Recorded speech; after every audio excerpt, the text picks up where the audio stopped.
inscrit.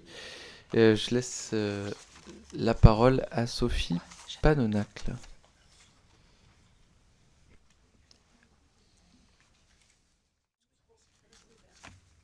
Ah, c'est le mien, pardon.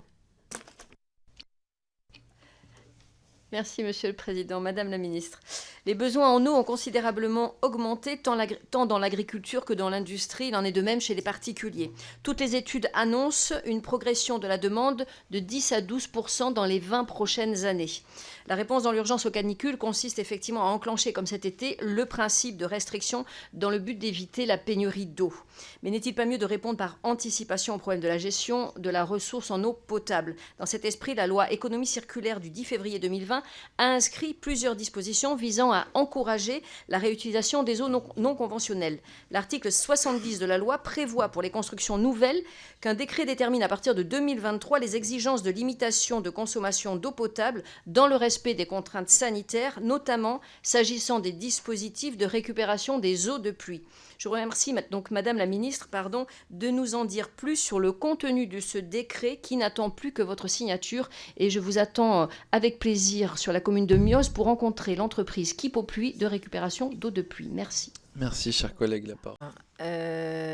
Madame la députée Panonacle, alors vous le soulignez, nous devons baisser notre consommation d'eau et les efforts doivent porter sur tous les secteurs, fuite de canalisation, production agricole, industrie, récupération des eaux de pluie et comme vous l'évoquez, dans les constructions neuves. C'est le but de l'article 70 de la loi AGEC que vous avez cité.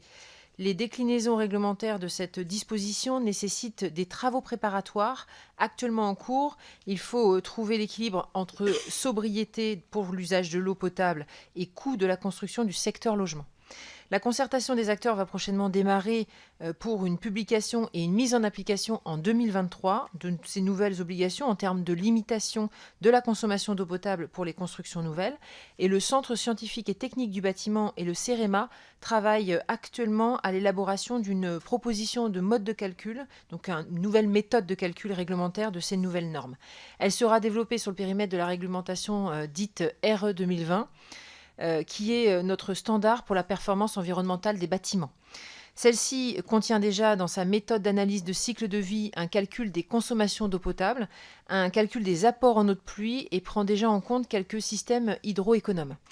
Ce calcul sera donc amélioré par la mise en œuvre d'autres solutions telles que la robinetterie hydroéconome et l'usage des eaux grises. Et de manière plus globale, le ministère travaille actuellement à l'élaboration d'un plan visant à mieux cerner les possibilités de réutilisation d'eau de pluie dans les bâtiments et leurs espaces verts, à identifier les freins à leur déploiement et à lever, dans la mesure du possible, évidemment, ces contraintes. Les résultats de ces travaux sont prévus pour la fin d'année 2022 et seront concertés avec le secteur du bâtiment en 2023. Donc vous voyez, c'est d'ici à quelques mois.